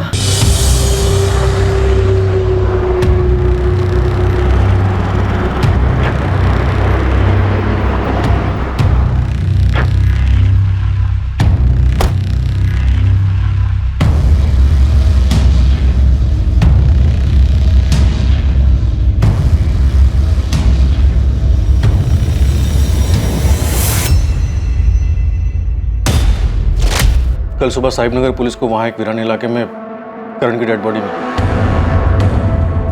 आप लोगों को डेड बॉडी की पहचान करनी होगी ताकि हम कार्यवाही आगे बढ़ा सकें। मम्मी, बॉडी की पहचान हो गई है सर। बॉडी हरलीन बाजवा के बेटे करण बाजवा की है। हरलीन की बेटी गुरप्रीत की तबीयत खराब थी, इसलिए हरलीन गुरप्रीत से मिलने 4 सितंबर को उसके घर मोगा गई थी। 5 सितंबर को करण का फोन स्विच ऑफ हुआ और वो लापता हो गया। और 6 सितंबर की सुबह को करण की लाश साहिब नगर के एक वीरान इलाके से मिली। करण यहाँ एसपी नगर में रहता था, इस साहिब नगर में क्यों गया हो? इसके फोन की डिटेल्स हैं? कल सुबह तक आ जाएंगी सर, पर करण का पोस्टमार्टम हो गया। और बॉडी से जितनी मात्रा में अल्कोहल और ड्रग्स मिला है उससे साफ कहा जा सकता है कि ये अल्कोहल और ड्रग एडिक्ट था। डॉक्टर, क्या ये पॉसिबल है कि इसे ड्रग का ओवरडोज देकर मारा गया? नहीं, पक्का गला दबा कर मारा गया है। इसके गले की नसें फटी और हाँ, जिस दिन इसे मारा गया है उस दिन भी ये हार्ड ड्रग्स लिया हुआ था, जिसके कारण ये खुद को बचाने का प्रयास भी नहीं कर पाया। मौत कब हुई होगी? परसों रात 10 और 12 के बीच। परसों मतलब 5 सितंबर को, उसी रात जिस रात ये गायब हो। करण साहिब नगर क्यों गया होगा? वहाँ करण का कोई दोस्त रहता है या आप लोगों का कोई रिश्तेदार? नहीं जी, हमारा वहाँ कोई रिश्तेदार नहीं है। क्या आप लोग जानते हैं कि करण को नशे की लत थी, वो ड्रग एडिक्ट? जी पता था। करण अपने पापा का बहुत लाडला था। 7 साल पहले जब उसके पापा की हार्ट अटैक से डेथ हुई तो अपने पापा का दुख भुलाने के लिए उसने शराब पीनी शुरू कर दी। ये बात मुझे पता थी, लेकिन उसने ड्रग्स कब लेने शुरू कर दिए मुझे नहीं पता। आप लोगों ने करण को नशा मुक्ति केंद्र में भर्ती क्यों नहीं करवाया? सर वो भी करके देखा, एक बार नहीं कई बार, पर करण वहाँ टिकता ही नहीं था। कुछ ही दिनों में वापस भाग आता था। करण की किसी से कोई दुश्मनी या कोई झगड़ा?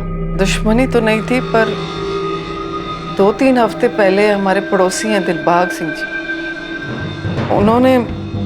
उन्होंने करण को धमकी दी थी, कहा था कि अगर वो नहीं सुधरेगा तो वो उसको जान से मार डालेंगे। ऐसा क्या हुआ था? उन्होंने करण को और उनकी बेटी हरजोत को एक साथ देख लिया था। हरजोत? ये हरजोत करण की गर्लफ्रेंड थी? हमें नहीं पता कि वो करण की गर्लफ्रेंड थी या नहीं, वो तो बस करण की बचपन की दोस्त थी। हरजोत और दिलबाग के फोन नंबर दीजिए और करण के दोस्तों के, शायद उनसे कुछ पता चले। अब क्या लेना है तू? या तुझे चाहती थी वो तो हो गया, मर गया करण। मेरे झूठे दिखाने की कोई जरूरत नहीं है यहाँ पे। ये क्या बोले जा रही है तू? मैं बस इतना चाहती थी कि ये मेरा पीछा ना करे, ये सब नहीं चाहती थी मैं। चुप कर, झूठ मत बोल। तू कोई मौका नहीं छोड़ती थी उसे बेइज्जत करने का। निकम्मा है, मर क्यों नहीं जाता, ना जाने क्या क्या कहती थी। तूने तो मेरे करण के साथ ऐसे नहीं किया ना? ऐसे तो मैं भी कह सकती हूँ कि तूने मारा है इसे। ये सब जानते हैं कि तू कैसे इसके पीछे पड़ी रहती थी, बस यही तुझे भाव नहीं देता था। और तेरे पापा ने तो इसे धमकी भी दी थी, ये तो सबको पता है ना। जुबान संभाल के बात कर, समझी ना, मैं तेरी तरह नहीं हूँ। शांत हो जाओ तुम लोग, बंद करो ये तमाशा। सर, करण का फोन मर्डर की रात यानी 5 सितंबर को उसी की कॉलोनी में रात 9:35 पर स्विच ऑफ हुआ था। जिस रात करण का मर्डर हुआ उसके फोन पर आखिरी कॉल किसका था? उसके फ्रेंड तेजपाल का। ये भी करण की कॉलोनी एसबी नगर में रहता है। इनफैक्ट इसके दोनों दोस्त तेजपाल और राजबीर, इन दोनों ने ही करण को मर्डर से पहले आखिरी बार देखा। परसों रात को ही हम मिले थे। बुलाओ दोनों को, मैं बात कर रहा हूं। और तुम पड़ोसियों से बात करो। करण जिस लेवल का नशा करता था, तो हो सकता है नशा करके उसने मोहल्ले में कई हंगामे किए हों, झगड़े किए हों। और अगर ऐसा है तो उसने किसी न किसी से दुश्मनी जरूर मोड़ ली होगी। Right sir. और खबरें से कहो कि करण और उसकी फैमिली की सारी बैकग्राउंड खोद निकालो। सर, करण है ना बहुत अच्छा लड़का था, सबकी मदद करने वाला था, पर जब से उसने नशा करना शुरू किया बर्बादी हो गया। नशे की लत ने उसे हरलीन बहन जी के लिए ही नहीं, पूरी कॉलोनी के लिए सरदर्द बना दिया था। कॉलोनी का सरदर्द मतलब किसी से कोई झगड़ा दुश्मनी रही होगी? दुश्मनी का कोई पता नहीं, पर लोग उससे परेशान ही थे। अरे आज सवेरे ही उसके घर में कितना बड़ा हंगामा हुआ है। अब क्या लेना है तू? या तुझे चाहती थी वो तो हो गया, मर गया करण। ऐसे तो मैं भी कह सकती हूँ कि तूने मारा है इसे। ये हरजोत और बरखा एक दूसरे पे इल्जाम क्यों लगा रही थी? वो क्या है ना सर, हरजोत, बरखा और करण तीनों बचपन से ही दोस्त थे, साथ ही बड़े हुए। पर बड़े होके करण को बरखा से प्यार हो गया, पर बरखा उसकी तरफ देखती भी नहीं थी। उल्टा हरजोत करण के पीछे पागल थी और करण उसे पूछता ही नहीं था, और इसी सब में उनकी दोस्ती खराब हो गई। जिस रात करण का मर्डर हुआ उस रात करण को आखिरी बार तुम दोनों ने देखा था? हाँ जी सर, उस रात करण 10 बजे तक हमारे साथ ही था, फिर वो चला गया। करण का फोन स्विच ऑफ हुआ 9:35 और 10 से 12 के बीच में उसका मर्डर हुआ। अगर 10 बजे तक वो तुम दोनों के साथ तुम्हारे घर पर था, तो 9:35 पर उसका फोन स्विच ऑफ किसने किया? तुम दोनों ने? बोलो, क्यों मारा उसे? सर ये आप क्या कह रहे हैं सर? कह नहीं रहा हूं, पूछ रहा हूं, क्या हुआ था? किस बात को लेकर झगड़ा हुआ था जो तुम दोनों ने या तुम दोनों में से किसी एक ने उसको मार डाला? सर हम उसे क्यों मारेंगे? और वैसे भी सर उसका फोन तो घर से निकलने से पहले ही स्विच ऑफ हो गया था।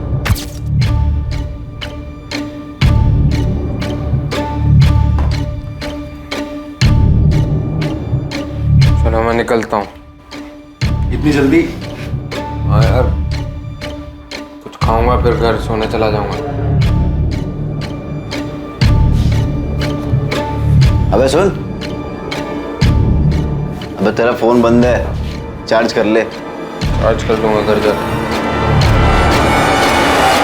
तो उसका फोन तुम लोगों ने स्विच ऑफ किया होगा। क्या सबूत है कि तुम लोग सच बोल रहे हो? सर आपको देने के लिए कोई सबूत तो नहीं है हमारे पास, पर उस रात यही हुआ था। सर हम कसम खा के कह रहे हैं सर हम झूठ नहीं कह रहे, वो हमारा बेस्ट फ्रेंड था। बेस्ट फ्रेंड हो तो फिर इतना भी जानते होगे कि बेस्ट फ्रेंड की लाइफ में कोई थी या नहीं थी? बोलो, थी कोई? हाँ, मैं करण से प्यार करती थी, और आज से नहीं, जब मैं 12 साल की थी तब से। लेकिन करण तुमसे नहीं, बरखा से प्यार करता है ना? हाँ, शुरू में वो बरखा को चाहता था, पर 2 साल पहले जब बरखा की शादी हुई, उसके बाद मैं और करण क्लोज है। हमारा अफेयर, हमारा रिलेशनशिप शुरू। अगर ये सच है तो फिर बरखा ने यही क्यों कहा करण तुमसे प्यार नहीं करता था? I love you Karan. I love you Barkha. अब बरखा क्यों झूठ बोल रही है ये मुझे नहीं पता, पर सच तो ये है कि मैं और करण साथ में बहुत खुश थे। तुम्हें क्यों लगता है कि बरखा करण की मौत चाहती थी? क्योंकि बरखा करण से बहुत नफरत करती थी। बरखा तुम्हारी भी दोस्त है ना? हम बचपन से एक दूसरे को जानते हैं, पर अब उसकी अपनी जिंदगी है और मेरी अपनी। दोस्ती दुश्मनी जैसा कुछ नहीं है। वो निकम्मा धरती पे बोझ था जी। मुझे उस चर्सी के बारे में कोई गल नहीं करनी। वो मर चुका है, तब भी आपकी नफरत कम नहीं हुई है। तब तो आपको बहुत तकलीफ होती होगी ये जान करके आपकी बेटी उससे प्यार करती है। बहुत थी, क्योंकि मुझे मालूम था कि वो निकम्मा मेरी बेटी के लायक नहीं है। तो उसका कोई उपाय नहीं किया आपने? कोशिश तो की थी कि हरजोत की कहीं शादी हो जाए और वो उसकी जिंदगी से दूर चला जाए। बेटा ऐसे नहीं करते बेटा। सिवाय इसके कि आप लोग मुझे शादी के लिए मजबूर नहीं करोगे। बोलो नहीं करोगे। देखो उस दिन के बाद मैं इतना डर गया था कि उसके बाद कभी हरजोत से शादी के बारे में बोलिए ही नहीं। तो इस प्रॉब्लम से बचने के लिए करण का मर्डर करवा देना सबसे अच्छा उपाय है। उपाय तो अच्छा है जी, पर मैंने मारा नहीं उसे, क्योंकि मुझे पता था कि उसके बाद हरजोत कभी मुझे माफ नहीं करती। सर हरजोत करण से बहुत प्यार करती है सर। और करण? करण उससे प्यार नहीं करता था, वो सिर्फ उसे यूज कर रहा था। हरजोत को ये पता था? पता नहीं सर। मान लो अगर हरजोत को पता था कि करण उसे यूज कर रहा है, तो क्या हरजोत करण को नुकसान पहुंचा सकती थी? नहीं सर, कभी नहीं सर। वो तो करण से बहुत प्यार करती थी सर। तुम लोगों को पता नहीं है, 80% क्राइम प्यार करने वाले ही करते हैं। सर हम दोनों बचपन से बेस्ट फ्रेंड थे और करण ने प्यार व्यार की बात करके सब खराब कर दिया। ये बात मैंने बड़े प्यार से उसे समझाई भी थी, पर वो सुनने को तैयार ही नहीं था। हाँ बोल, क्या बोलना था तेरे को? बरखा मैं तुमसे देख करण, तुझे जो कुछ भी बोलना है ना जल्दी बोल। मुझे कॉलेज के लिए लेट हो रहा है, प्रोजेक्ट सबमिट करना है। बहुत प्यार करता हूँ मैं तुमसे और अपनी पूरी लाइफ तुम्हारे साथ बिताना चाहता हूँ। देख करण, हम बचपन से बेस्ट फ्रेंड हैं, पर सिर्फ फ्रेंड है। मैं तुझे बॉयफ्रेंड की तरह नहीं देख सकती यार। देख मैं भी तुझसे बहुत प्यार करती हूँ, पर सिर्फ फ्रेंड वाला। प्रॉब्लम क्या है मुझ में? करण तुझ में कोई प्रॉब्लम नहीं, तू बहुत अच्छा लड़का है। तुझे मुझसे भी ज्यादा अच्छी लड़की मिल सकती है, पर तुझे पता है ना कि मेरे पापा कैसे हैं। अगर उन्हें इस सब के बारे में पता चल गया तो घर में हंगामा हो जाएगा। लेकिन बरखा। करण प्लीज प्लीज मुझे अपने दिमाग से निकाल दे, हमारा कुछ नहीं हो सकता। सर मेरे इतने समझाने के बाद भी करण ने मेरी एक बात नहीं सुनी। उसने मुझे परेशान करना बंद नहीं किया, वो मेरा पीछा करने लगा। दिन ब दिन उसकी हरकतें बढ़ती ही जा रही थी सर, और एक दिन तो उसने हद ही कर दी। बरखा। करण तू यहाँ पे क्या कर रहा है? क्या हुआ, क्यों चिल्ला रहे हो? कल मुझे आपसे बात करनी है। घुमा फिरा के नहीं कहूंगा, सीधे सीधे बोलता हूँ मैं बरखा से प्यार करता हूँ। हमेशा खुश रखूंगा इसको मैं, और ये भी मुझसे उतना ही प्यार करती है, लेकिन आपके डर से बोलते नहीं है कभी। पापा ये झूठ बोल रहा है। मैं इससे कोई प्यार व्यार नहीं करती पापा। मैंने इसे कभी नहीं कहा कि मैं इससे प्यार करती हूँ। ये झूठ बोल रहा है पापा। शगुन, पापा इसकी बात मत सुनिए। इसको अंदर लेके जाओ। अभी की अभी मेरे घर से निकल जा और दोबारा कभी दिखाई मत देना। भूल जा बरखा को। चल निकल, निकल बाहर। सर उसकी वजह से मेरी पढ़ाई, मेरा करियर सब बर्बाद हो गए। उसने मेरी जिंदगी तबाह कर दी सर। उसने तुम्हारी जिंदगी बर्बाद कर दी और तुमने उससे बदला लिया उसका मर्डर करके। क्या? सर मैंने ऐसा कुछ नहीं किया, मैंने नहीं मारा उसे। करण को मारने का मकसद था तुम्हारे पास, और उसका मर्डर तब हुआ जब तुम अपने माँ बाप के पास आई हुई। मेरी मम्मी की तबीयत खराब चल रही है, इसीलिए मैं यहाँ पे आई हूँ सर।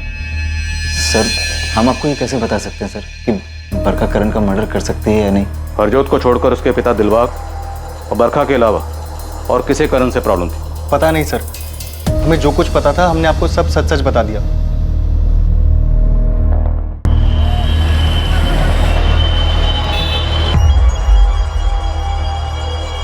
हेलो, हाँ बोलो। हाँ पुलिस आई थी यहाँ पे, पर उन्हें तुम्हारे बारे में कुछ पता नहीं है।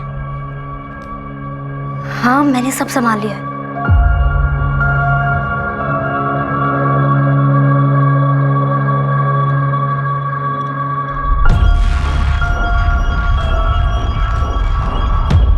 हरजोत बेटा, मुझे मालूम है तू बहुत दुखी है, लेकिन सुबह से तूने कुछ भी नहीं खाया। थोड़ा कुछ खा ले। वो निकम्मा, वो चसीकरण मर गया। अभी खुश है आप? कहना क्या चाहती तू? पापा सच बोलिए, क्या आपका इसमें कोई हाथ था? मुझ पे शक कर रही बेटा? नहीं बेटा, मैंने कुछ नहीं किया। पापा, सॉरी पापा। हाँ सरबजीत पाजी, अगले महीने सगाई रख लेते हैं और शादी की डेट भी निकाल लेंगे। आप शादी की तैयारी करो। हाँ जी, हरजोत मान गई है शादी के लिए। मम्मी ये लीजिए दवाई।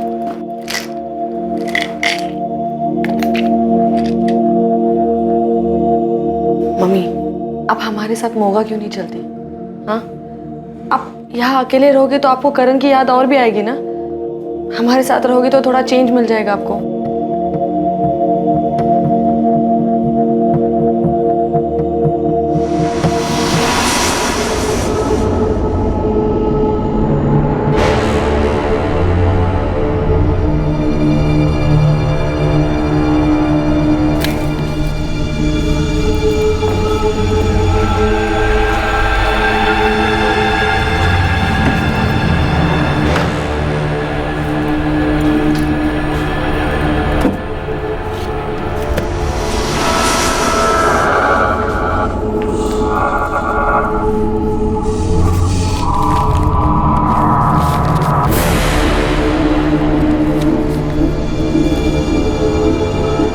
गुरप्रीत, हाँ तुम यहाँ करण के रूम में क्या कर रही हो? और इस एनवेलप में क्या है? कुछ नहीं, बस ऐसे ही। वो मैं मम्मी के मेडिकल रिपोर्ट्स लेने आई थी। मगर मम्मी जी की मेडिकल रिपोर्ट्स तो मम्मी जी के रूम में होंगे ना? हाँ, पता नहीं मुझे क्या हो गया, मेरे दिमाग ने ना जैसे काम करना ही बंद कर दिया। आप चलिए ना, मैं ये सब ठीक करके आती हूँ।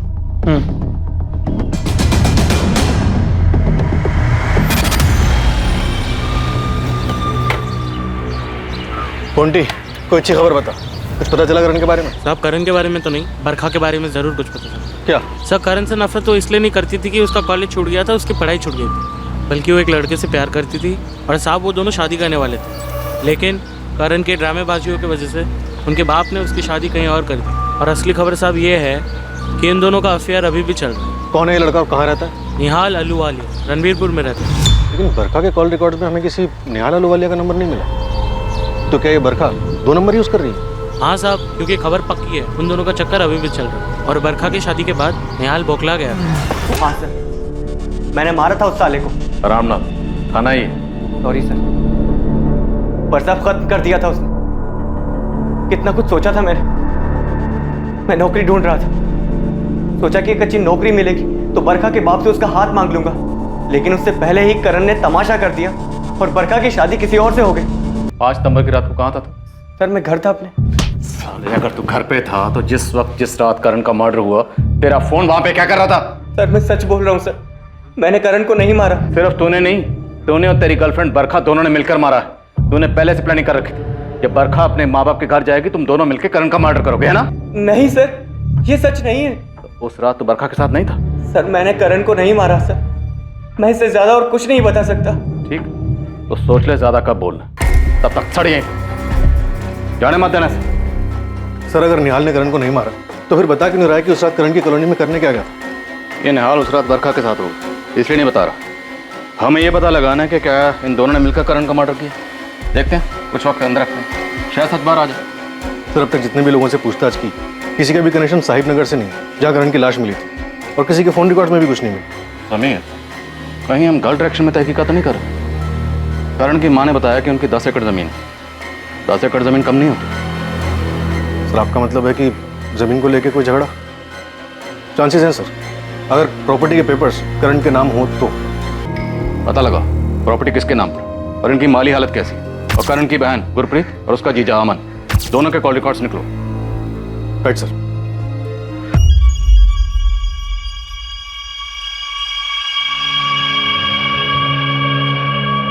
बरखा, तेरी माँ की तबीयत अब ठीक है, तो अपनी पैकिंग कर और ससुराल जाने की तैयारी कर ले। पापा मम्मी की तबीयत अभी ठीक है, पर पूरी तरह से नहीं ठीक है पापा। जितना बोलना है उतना कर।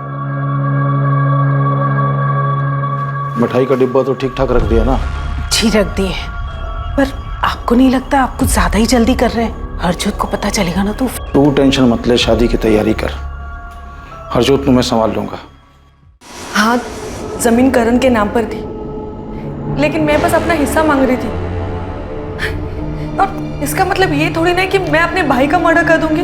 तब भी नहीं, जबकि आपके हस्बैंड की माली हालत बहुत खराब है, पैसों की तंगी है और वो खुद का बिजनेस शुरू करना चाहते हैं। हाँ, मैंने बिजनेस का पूरा प्लान बना लिया था। अगर वो शुरू हो जाता, चल जाता, तो हमारी लाइफ बन जाती। लेकिन शुरू नहीं हो पाया, है ना? क्योंकि करण ने प्रॉपर्टी में हिस्सा देने से साफ मना कर दिया। हाँ, क्योंकि उसे अपने अलावा और कुछ नहीं दिखता था। वो सारी प्रॉपर्टी, सारा पैसा नशे में उड़ा देना चाहता था। और इस बात का बहुत गुस्सा था?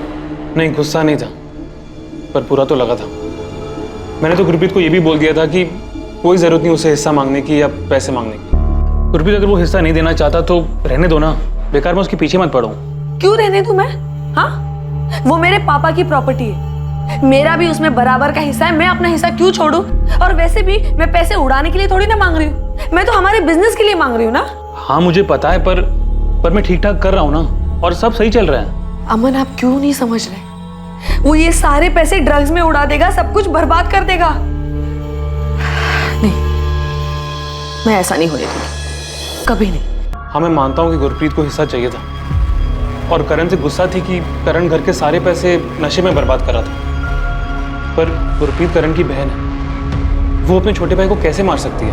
अमन, जब बात प्रॉपर्टी पे आ जाती है ना, तो अच्छे अच्छे साधु भी डाकू बन जाते हैं। होते होंगे सर, पर गुरप्रीत ऐसी बिल्कुल भी नहीं है। तुम्हारी और करण की बिल्कुल भी नहीं बनती थी ना। हाँ, वो मुझे पसंद नहीं करता था, क्योंकि मैंने और गुरप्रीत ने उसके पापा की मर्जी के खिलाफ शादी की थी। लेकिन मैंने करण को नहीं मारा, और ना ही गुरप्रीत ने मारा। नहीं सर, ना मेरी बेटी ना मेरा दामाद, दोनों ही ऐसा नहीं कर सकते। वजह ही नहीं है उनके पास ऐसा कुछ करने की। उनके पास वजह नहीं है तो किसके पास? क्या पता। करण के दोस्त तेजपाल ने बताया कि मर्डर वाली रात करण बाहर खाना खाने वाला था। क्या कोई ऐसी फिक्स जगह थी जहाँ अक्सर करण खाना खाने जाता था? हाँ जी, हमारी कॉलोनी के बाहर ना एक गुड्डू दा ढाबा है, करण अक्सर वहीं जाया करता था। तो मर्डर वाली रात भी करण वहीं गया होगा खाना खाने के लिए? ओ साहब जी, ये तो मुफ्तखोर है। वो खाना खाने हमेशा यहीं आता है, और 100 में से 80 बार तो इसके पास पैसे नहीं होते। उस रात भी यही हुआ था।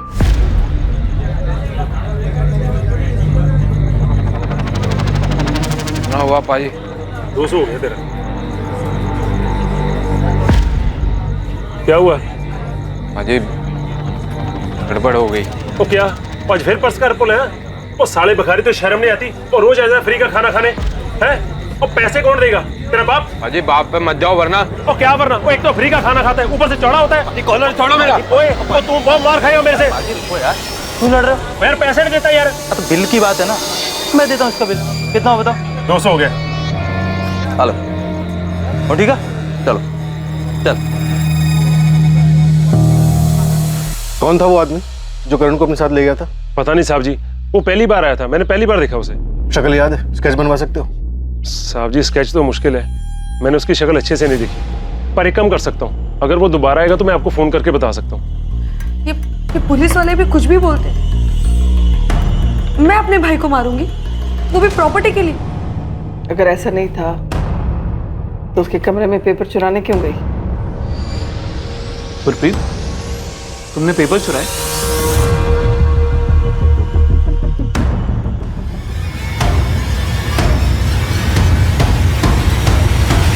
किसने मर्डर किया था करण का? क्या बरखा और निहाल ने, जिनके प्यार के बीच करण आ गया था, या हरजोत ने, जो बचपन से ही करण से प्यार करती थी लेकिन करण सिर्फ उसका इस्तेमाल कर रहा था? या फिर कातिल कोई अपना ही करीबी था, शायद करण की अपनी बहन गुरप्रीत, जो जायदाद में हिस्सा चाहती थी? सभी संदिग्धों के पास कत्ल का मकसद था, पर पुलिस के पास किसी के खिलाफ कोई पुख्ता सबूत नहीं थे। पुलिस ने इस केस में अंधेरे में एक तीर चलाया था। क्या वो तीर निशाने पर लगने वाला था, या फिर इस केस की दिशा बदलने वाली थी? सर, निहाल ने ऐसा क्या किया है जो आपने उसे लॉकअप में बंद किया हुआ? जिस वक्त जिस रात करण का मर्डर हुआ, निहाल तुम्हारी कॉलोनी में था, पर वो बताने से मना कर रहा तो वहाँ क्या कर रहा था? उस रात, उस वक्त वो मेरे साथ था। सबूत क्या इस बात? सर एक मिनट। सर, ये हमारी पर्सनल पिक्चर्स हैं। इन्हें मैं आपको दिखाना तो नहीं चाहती थी, पर मैं निहाल को अंदर सड़ने भी नहीं दे सकती। आप देख लीजिए।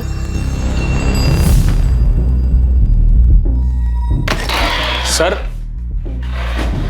एक जबरदस्त खबर मिली है। इंद्रजीत चड्डा नाम का हिस्ट्री शीटर है साहब, पिछले हफ्ते 3 लाख की फिरौती उठाई है। फिरौती किसकी है साहब कह नहीं सकता, करण की या किसी और की। कहाँ मिलेगा इंद्रजीत चड्डा?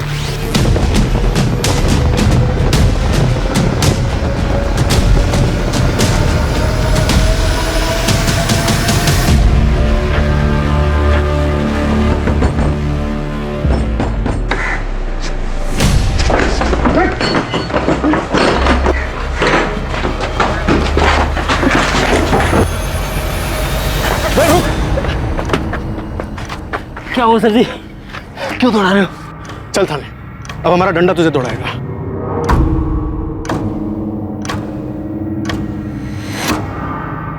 करण उस दिन इसी के साथ गया था?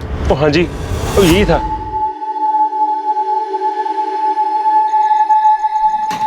भाई कौन हो आप? मैं जानता हूँ आपको। नहीं, बस इतना समझ ले कि थोड़ी इंसानियत बची है मेरे में, और तुझसे एक छोटा सा काम भी था, इसलिए तेरी मदद की मैंने। मुझसे क्या काम होगा? कुछ खास नहीं, बस पता चला कि तू ड्रग्स लेता है, इसीलिए। तुम पुलिस वाले हो क्या? अरे डर मत, पुलिस वाला नहीं। एक्चुअली मैंने अभी अपना ड्रग्स का धंधा शुरू किया, तुझे भी कुछ हो तो बोल दे। बोल दूंगा, लेकिन स्टफ अच्छा होगा तभी। 1 नंबर स्टफ है मेरे पास, 1 नंबर। ट्राई करेगा? अभी है? ट्राई करवा सकता हूँ, लेकिन तुझे मेरे साथ साहिब नगर तक चलना पड़ेगा, क्योंकि मैं मेरा सारा धंधा वहीं से ही ऑपरेट करता हूँ।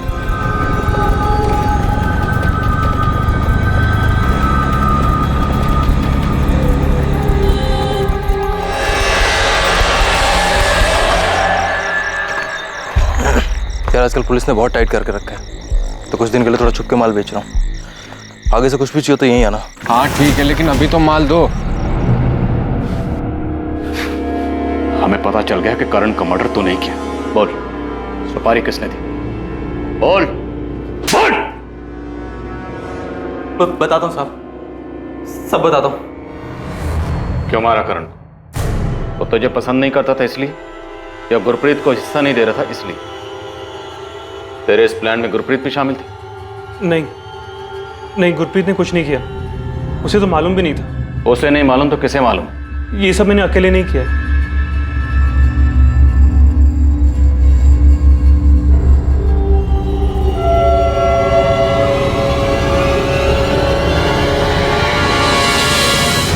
ऐसा क्या हुआ था कि करण की जान लेने की नौबत आ गई? क्यों किया आपने? इसके अलावा मेरे पास और कोई चारा ही नहीं था।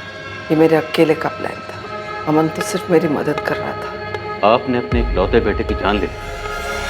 क्यों? करण ने अपने पापा की डेथ को बुलाने के लिए शराब का सहारा लिया। फिर वो रोज रोज पीने लगा। मुझे उसकी चिंता होने लगी। मैंने उसे रोकने की बहुत कोशिश की। उसे पैसे देना भी बंद कर दिया। जब देना बंद किया तो उसने छीनने शुरू कर दिए। मैंने उसे समझाने की बहुत कोशिश की, पर वो हमेशा मुझसे झगड़ा करना शुरू कर देता था। फिर वो नशे के लिए मेरे जेवर तक चुराने लगा। मुझे लगा वो सिर्फ शराब पीता है। ड्रग्स लेते हुए देखा और मैं पूरी तरह हिल गई। वो मेरी आंखों के सामने बर्बाद हो रहा था और मैं कुछ नहीं कर पा रही। उस दिन मैंने तय कर लिया कि मैं करण को 1 रुपया नहीं दूंगी। 4 दिन गुजर गए, करण ने ड्रग्स नहीं लिए। मुझे लगा करण ड्रग्स छोड़ सकता है। वो ड्रग्स छोड़ रहा है और मैं उसकी मदद कर रही हूँ, लेकिन उसका नतीजा इतना भयानक हो सकता है, ये तो मैंने सपने में भी नहीं सोचा था। पर्स कहाँ है मम्मी आपका? कहाँ छुपाया आपने? प्लीज बता दो ना, पर्स कहाँ है? नहीं बताऊंगी, और तेरे ड्रग्स के लिए तो 1 रुपया नहीं दूंगी तुझे मैं। क्या कर रहे हैं? मैं बोल रहा हूँ, मुझे गुस्सा मत दिलाओ, शांति से बता दो कहाँ रखा है पर्स। 1 रुपया नहीं दूंगी, तुझे जो करना है तू कर ले। करण ने मुझे मार मार कर मेरे हाथ पैर और पसलियां तोड़ दी। इतना मारा कि मैं 1 महीने तक बिस्तर से उठ नहीं पाई। उस दिन के बाद जब भी मैं उसे पैसे देने से मना करती, वो मुझे बुरी तरह मारता। कभी कोई सोच ही नहीं सकता है कि एक बेटा अपनी माँ को इतना मार सकता है। लेकिन एक दिन मेरी बर्दाश्त की हद खत्म हो गई। और मैंने अमन से मदद मांगी। मेरी हालत देखकर वो मेरी मदद करने के लिए राजी हो गया। मैंने और गुरप्रीत ने करम को 2-3 बार ज़बरदस्ती नशा मुक्ति केंद्र भी भेजा था, लेकिन वो किसी न किसी तरीके से वहाँ से भाग आता था। मेरा बेटा तो कब का मर चुका था। ये तो एक शैतान था, एक जल्लाद था, जिसका मर जाना ही ठीक था। आपका बेटा करण गलत जरूर था, और शायद उसे बचाया जा सकता था। अगर आप पुलिस में कंप्लेंट करती तो करण जेल में होता, जिंदा होता, तब शायद ठीक भी हो जाता। उसे मौत की नहीं, मदद की जरूरत है। आपने अपने इकलौते बेटे की जान ले ली, खुद की, अपने दामाद की, अपनी बेटी की, सबकी जिंदगी खराब कर दी। आरोपियों को आईपीसी की धारा 302 के तहत कत्ल के लिए, धारा 34 के तहत षड्यंत्र के लिए और धारा 201 के तहत सबूत मिटाने के लिए गिरफ्तार किया गया है। हरलीन के मुताबिक उसके पास अपने बेटे करण को बचाने का कोई रास्ता नहीं था, लेकिन ऐसे केसेस में प्यार और धैर्य के साथ लगातार कोशिश करते रहना ही एक सही तरीका है ड्रग एडिक्ट्स की मदद करने के लिए। क्योंकि अलग करना समस्या का हल नहीं है, बल्कि उन्हें अपनाकर जीवन के प्रति सही दिशा दिखाकर बेजार होने से बचाना ही इसका सही उपाय है। अब मैं अनूप सोनी आपसे विदा लेता हूं, फिर मुलाकात होगी एक और नए केस के साथ। देखते रहें क्राइम पेट्रोल सतर्क, सोमवार से शुक्रवार रात 11 बजे। और याद रखें, क्राइम और आपके बीच में सिर्फ इतना फर्क है कि आप कितने सतर्क हैं। सतर्क रहें, सुरक्षित रहें। जय हिंद। क्राइम पेट्रोल्स के और भी दिलचस्प कहानी देखने के लिए हमारे चैनल को सब्सक्राइब करें और बेल आइकॉन दबाना न भूलें।